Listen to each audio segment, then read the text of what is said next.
Hi and welcome back to Total 180. This is the first episode of Total 180 Lifestyle, and we have another exciting topic to discuss, and that is Wine 101 for men. So let's paint a picture, right? You're on a date with a nice girl in a nice restaurant, you're trying to connect, and then she says, let's order a bottle of wine.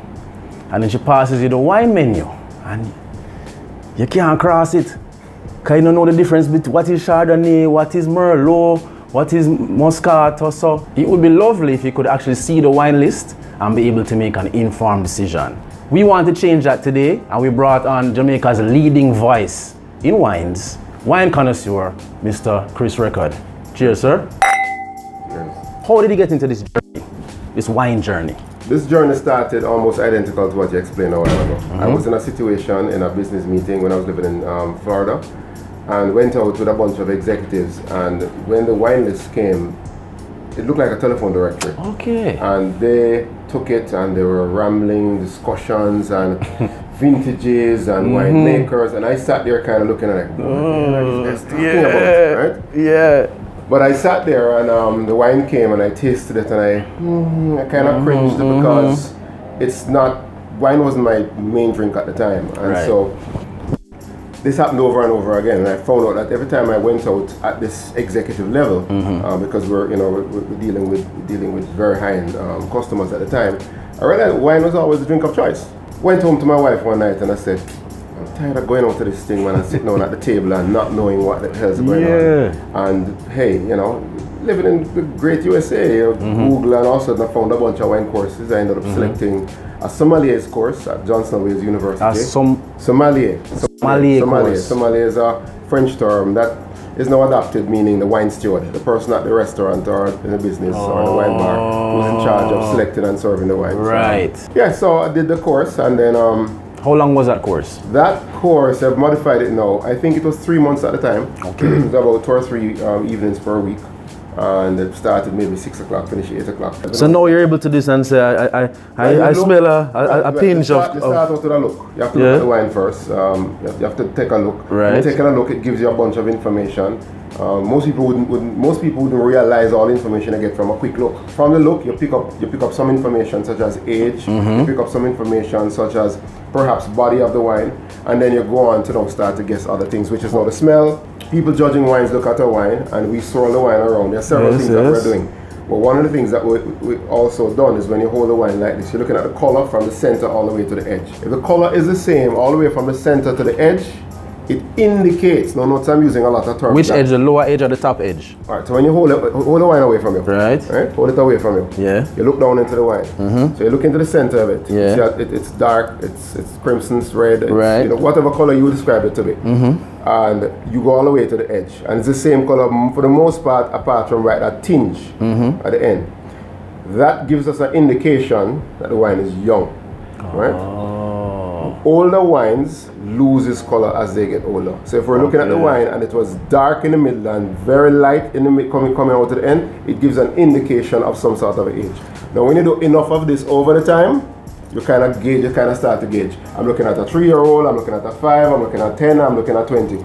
You start so you're saying fine wine doesn't age like fine wine. That's what you say. That was deep. That was deep.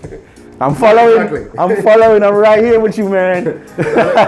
Well, okay. So white wine ages in a different way from red wines in terms of color. One loses color, one gains color. So I'm just giving you a quick look. I've been doing this thing for 15 years, and almost every year I'm learning more and more about wine. Wow. I mean, it is why we have people like Karen McNeil, who came to visit us in Jamaica a few years ago to create books like the Wine Bible. Wow. Right? You see the size of this book? I mean, you don't sit down and read this one time. You read the first 2 chapters, or first 3 chapters first, and then use the rest of the book as reference. So something like this is created because the amount of information out there on wine is endless, because we're learning more and more and more about how to do it better and how to educate folks on wine. Real talk. What's the big deal about wine? Is this just like really bougie people trying to use something else to make themselves seem sophisticated? Is there any real value in this wine thing in of itself? So as I mentioned, how I got involved in wine was going out with business dinners and realizing it's a drink of choice. So that's the first thing you notice. It's a drink of choice for I get that. But wine goes back over 5,000 years, right? It was what was created, Greece, Mesopotamia, all those areas when they do the historical digs and they find all of these wine storage facilities. So it was maybe at the time it was the drink of the elite, right? It's a subject that touches a vast amount of people and a vast amount of economics, right? It is a subject that also gets deep in history. It's a subject that gets deep in religion, because at one point in time, the churches own the finest vineyards. Yes. The vineyards. Catholic Church. It is a subject that gets deep in geography. Vineyards are the most beautiful places on this planet, right? So when you think about bougie, no, this thing is livelihood. It is this thing is vast. It's a world, right? It's a world within it, which is why again, I mean, talk about world, right? This is the Oxford Companion to wine, right? This is an encyclopedia. This is not a tiny book. I mean, this is history. This is a huge depth of information. So to answer the question, he's read a third of the 100 books a third. Remember, this is over 15 years. Can you say obsession? I don't want to talk about it. It's just fun. Just saying. It's just excitement. It's just, hey, when you're on a long trip to Europe to go.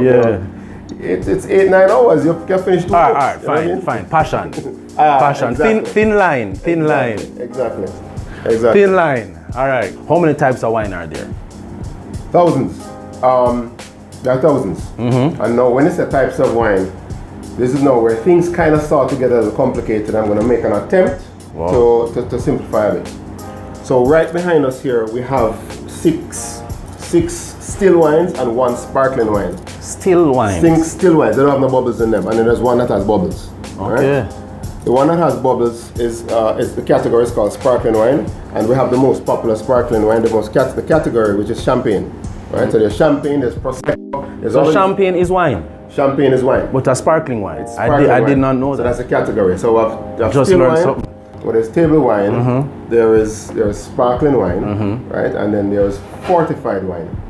So fortified wine, most Jamaicans probably know fortified wine and don't realize it, which is we have sterile wine. This is red label. Fortified. Oh, I was thinking performing enhancing stuff was when you said fortified. Fortified, actually, you could kind of sort of say that, because here's what happens: you have created wine, and then you add additional alcohol in there to fortify it. So port is a fortified wine. Sherry is fortified wine. Sherry is a wine too. Sherry is a wine. So let's get back to wine 101. So wine 101 is simply this. Thousands of wine in the world. Wines are made with different type of grape varietals. There are around 2,000 to 3,000 more popular, and then about 50-55 that are in our face most of the time, right? So what I have behind me are 6 varietals. So we use the term varietals for the grape. Just like I said a while ago, somebody said, I want mango, I said, what type? And I said, I want a wine, what type? What grape varietal are we going to use to make that wine? Right. Now, you have some wines that are made with 1 grape varietal, and you have some wines that are made with multiple grape varietals that go in there, right? So behind us, on the red side, we have Pinot Noir. So Pinot Noir is a type of grape that's used to make the Pinot Noir wine. Okay. Merlot is a grape varietal type of grape that's used to make the Merlot wine. This is one of the most common wines you see, right? Merlot. The 6 that I have here are the most common globally. Okay. Right, that's why I chose these 6. So Pinot Noir is Pinot Noir from Oregon, Merlot from Washington State, and I have a Cabernet Sauvignon here from Chile, right, from the Colchagua Valley. On the white side, right, we have Riesling from Washington State again. We have a Sauvignon Blanc from New Zealand, and then we have Chardonnay from California. So these varietals that makes these wines, right, are, as I explained a while ago, what we consider the big 6. These are the top wines in the world. Now, each wine, and why I chose these, they all are their characteristics are a little bit different. So on the red side, Pinot Noir is a lighter style of wine. When you put it in your mouth, it's a light bodied wine. Merlot, medium bodied wine. Cabernet Sauvignon, full bodied wine. On the white side, Riesling, Sauvignon Blanc. Again, Riesling, lighter. I've never heard of Riesling in my life. Never heard of Riesling anywhere. Well, now you know. Riesling. Sauvignon Blanc. I always order that one because it sounds sexy. Sauvignon Blanc. And that's the, don't know what it is. And that's how some people. And that's how some people make choices for wines, right? Because of how it sounds and because of sometimes how the bottle looks. That's what I do. What we haven't spoken about a lot is the one in the middle, which is champagne. Champagne is a blend of a number of different grapes. Different champagne producers produce the champagne in different ways. So you ask how many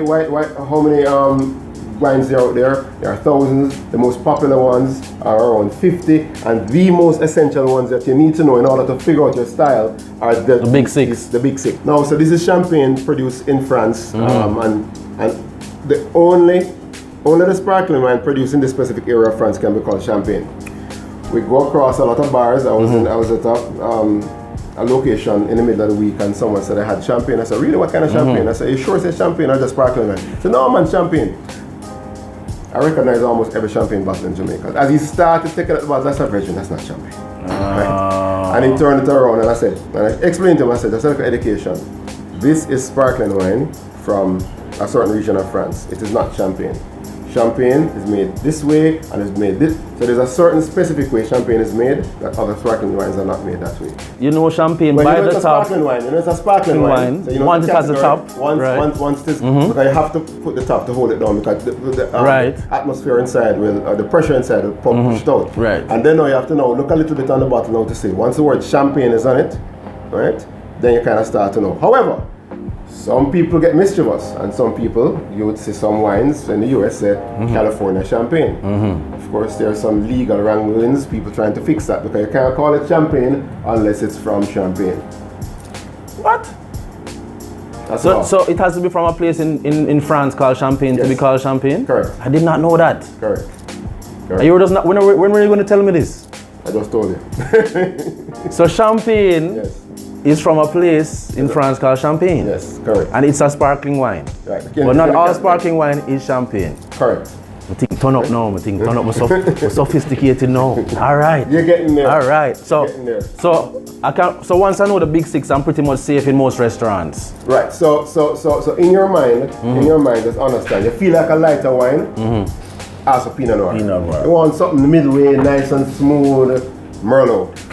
You're feeling like something powerful and we always want to go heavy. Yeah? So I will just go heavy? From now on cab. Always. Yeah, we want to go heavy. Lots of other heavy wines. There's plenty of medium wines, but these are the most popular. We work with right? it. Keep it and simple. the same thing on the white side. You want to go light and a hint of sweetness, lots of fruit. You're going to go with that Riesling. You want to go medium, nice and zingy, refreshing, zesty. You go to Sauvignon Blanc. You want to go a little bit now fuller. You want to go something buttery and a little bit, unction in the mouth. Then you go with Chardonnay. So those are the top three. Now usually you go up into whether it's in Jamaica.